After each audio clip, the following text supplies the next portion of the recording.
Hello lovelies, today I wanted to talk to you about how I help my clients make eating more plants a lifestyle rather than just going on another diet. And it all comes down to understanding calorie density. When you understand calorie density, it means that I have taught you how to fish rather than giving you a fish. Now, this does not mean counting calories. I do not count calories, but I know where they're coming from. And to understand that concept is to understand what happens when we process foods. So this is why, we often talk about it's a whole foods plant-based diet, because at a top level you understand that processed vegan foods or processed plant-based foods are just as bad as all of the other processed foods. I mean, I don't care if Tim Tams are gluten-free and plant-based and vegan, they're still Tim Tams. So understanding a calorie density is to understand what happens when we process foods. And this is so easy to understand when we look at something like the difference between an orange and a glass of orange juice. So, that glass of orange juice has got the calories of around about, 4 or 5 oranges. And you just think about it, you can slug that glass of orange juice down. You've just consumed the same amount of calories as if I sat down and ate 4 whole oranges. Now, the difference in that on your health is massive.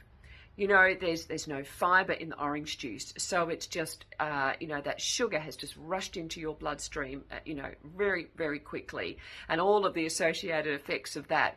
You have missed out on all of the fiber and most of the nutrients when you choose to have orange juice rather than the whole orange. And this is the case for all of our plant foods.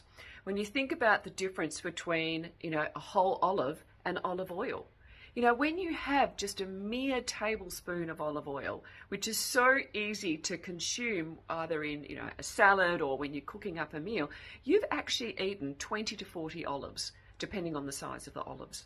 And you've missed out on all the fiber. It's the same with grains.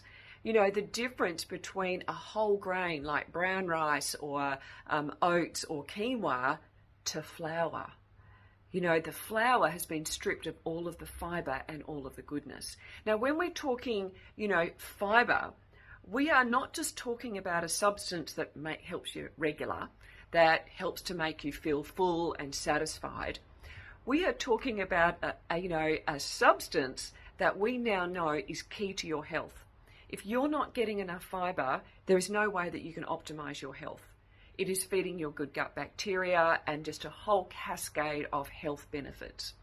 So when you understand calorie density and eating foods that are nutritious, full of fiber, they're actually all of the foods that have the lowest calories in them.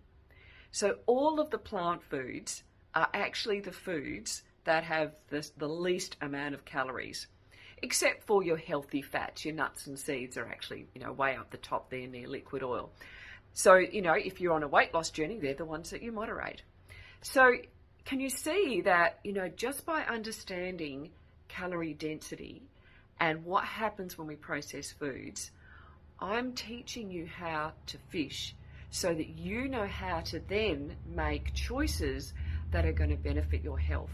And for women in menopause, that means helping to balance your hormones, optimize your health because your nutrient needs are different in this season of life, and above all, help you release unwanted weight.